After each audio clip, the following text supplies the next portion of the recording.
So, an update on the rabbit tractor. You can see in the back that the hay feeder has been working very well. They did pull off some of the wood on the top, but we still have it pretty good.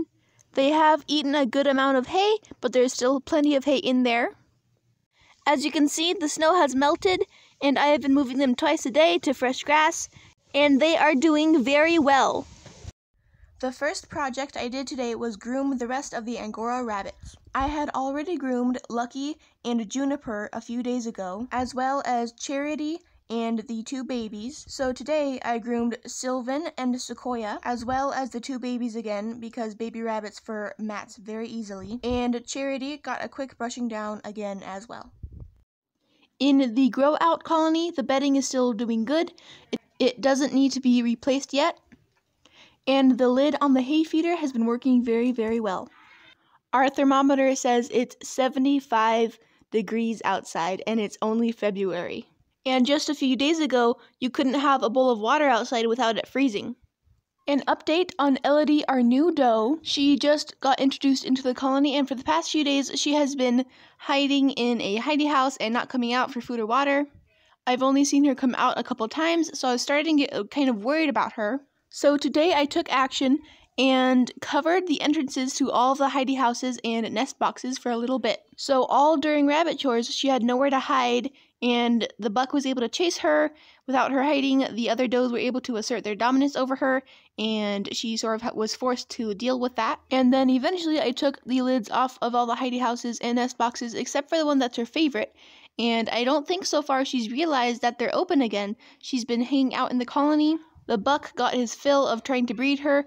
Either he already bred her, or she doesn't want to breed and he's finally accepted that and he's leaving her alone. The other does have had a chance to show how dominant they are over her, and she hasn't been able to get away and hide from them for a long time. I have yet to see her cuddling with any of the other rabbits. I have yet to see her eat or drink, but I haven't been out here that much. But being outside of a hidey house and resting near other rabbits without them attacking her is a big, big improvement. So forcing her to face her fears and letting the other rabbits do what rabbits do worked.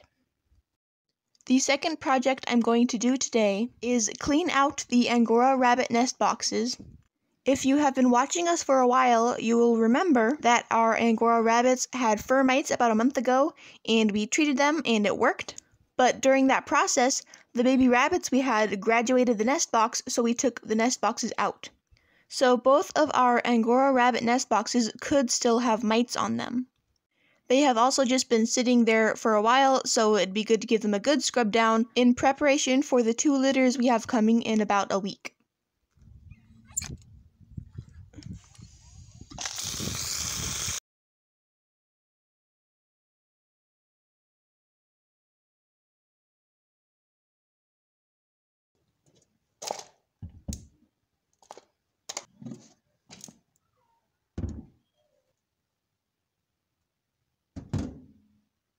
I also washed this old metal nest box we were given, just in case I decide I want to use that one instead of one of the wooden ones. So if these nest boxes still have mites on them, then a thorough washing won't get rid of them. So like I did on the cages and supplies when our Angoras had fur mites, I thoroughly sprayed each nest box, every inch of it inside and out, with Listerine mouthwash. And I now have them drying. I made sure to put clean Walmart bags under them so they didn't accidentally get mites from anything they were sitting on. I will be spraying each nest box again with Listerine in 7 days, when the eggs that didn't get killed this time hatch, and before they are old enough to lay eggs of their own.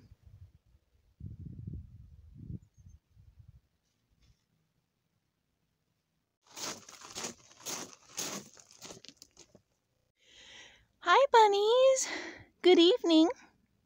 Alright, it looks like their hay is good, and they still have plenty of water. So all we got to do is move them and they'll be good.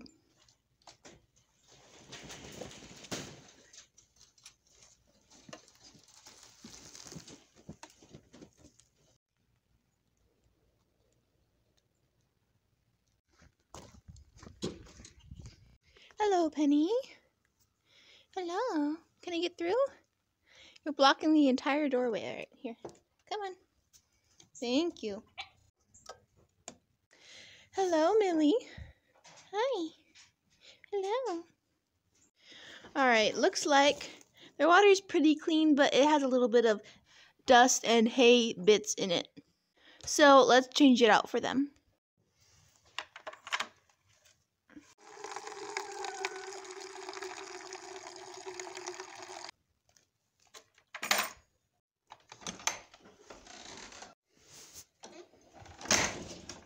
All right, so it looks like these guys need more hay and more water. Did you put your entire face in there to get the hay? Yeah, we need to push that hay down.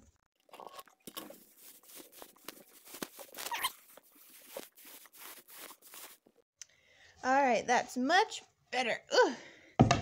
Put the lid back on.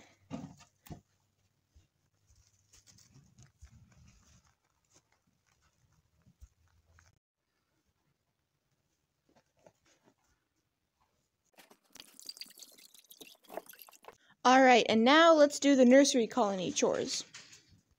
So it looks like Elodie has chosen that little corner to hide in instead of a hidey house. We have all the hidey houses open now except for her favorite one, but it seems like, I don't know if she doesn't know they're open or if she's just chosen the spot, but it's really good because the other rabbits can be near her and smell her, and she still feels kind of safe. I did put her on the feeding table with the food and water, and she did drink a little bit of water, so that's good. She isn't moving around with the other rabbits, though. She isn't even getting into fights with other rabbits. She's just hiding, and so that kind of worries me. So we will see how this plays out. She could just be adjusting because this is her first day out of her hidey house for a while, so she may be fine in the next few days, or she could continue to hide and be scared of everyone and end up dying. I'm not going to take her out of the colony.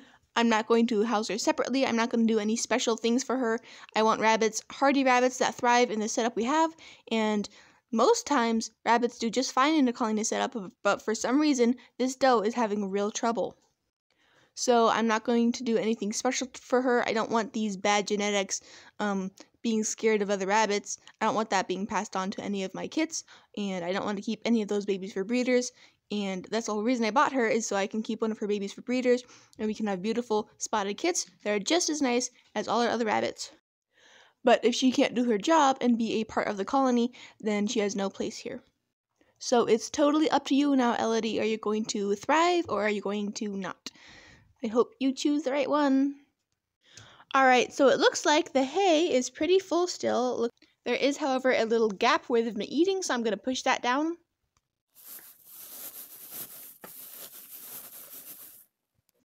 And then it looks like the oats are full. The wheat is still pretty full. Sunflower seeds are good. And the barley is full as well. Oh, but that water is pretty empty.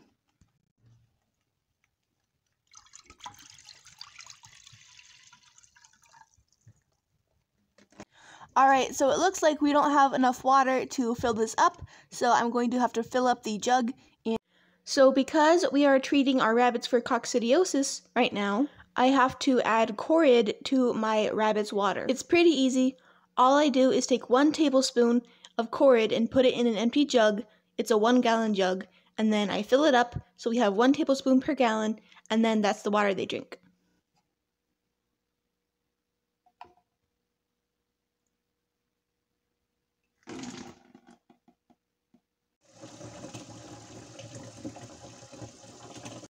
So the rabbits in the tractor get this water, the rabbits in the grow out colony get this water, and the rabbits in the nursery colony get this water.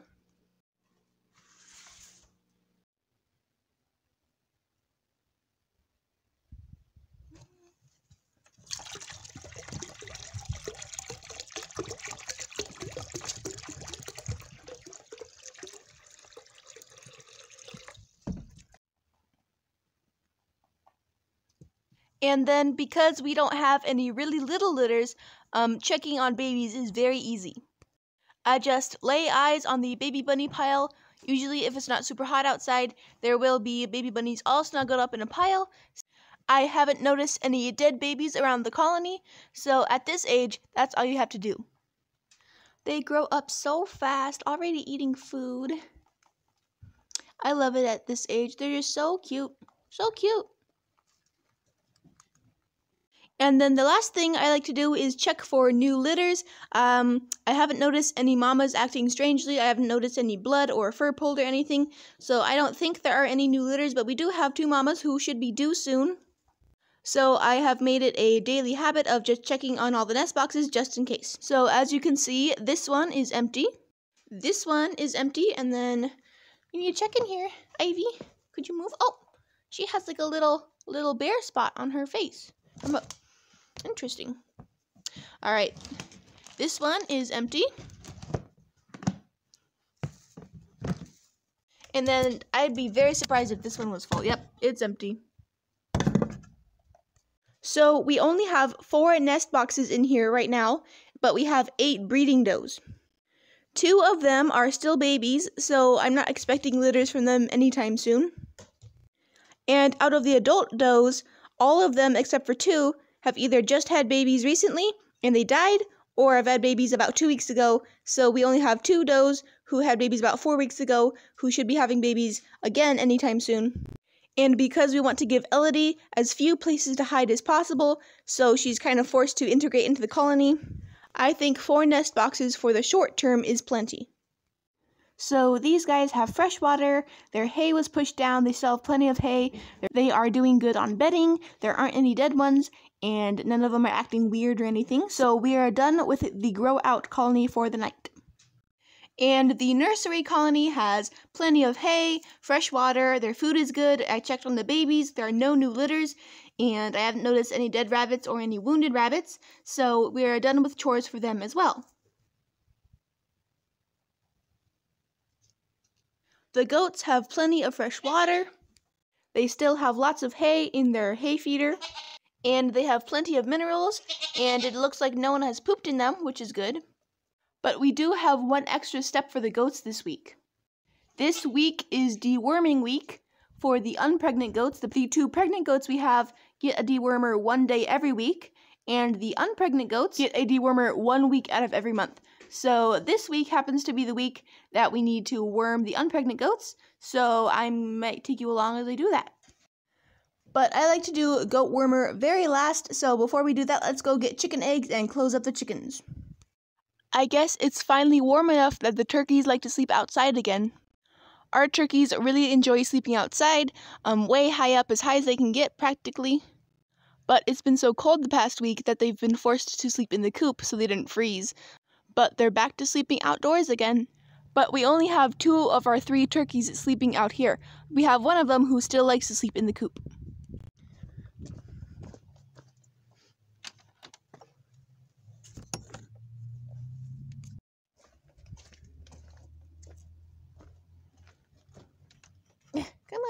Come on, there we go.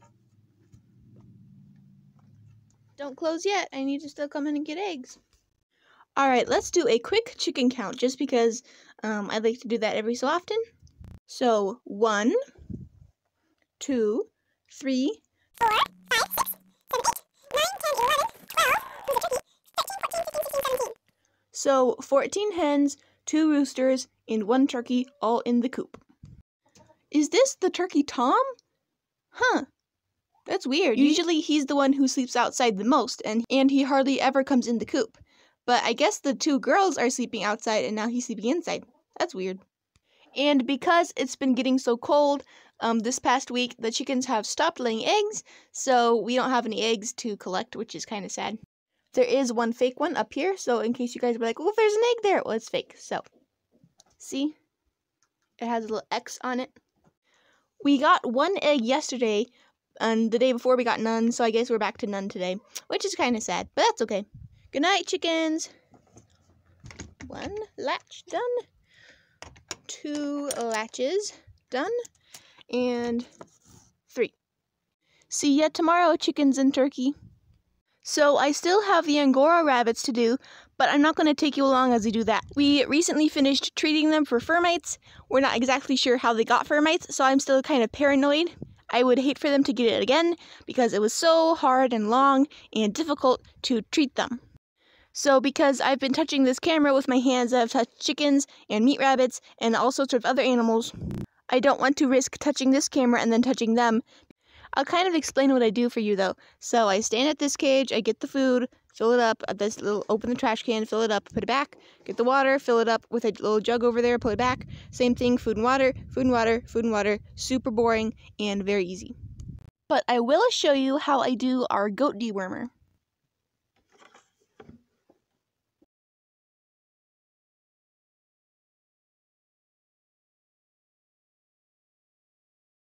So I took some of my homemade herbal goat dewormer.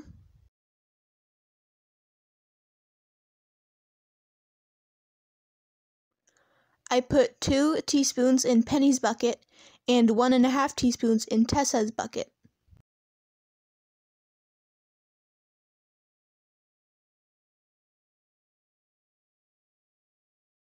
To make it taste good and have the goats actually eat it, I added molasses and a few handfuls of wheat.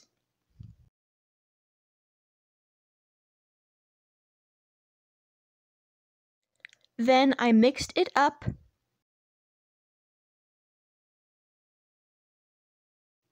and fed it to the goats.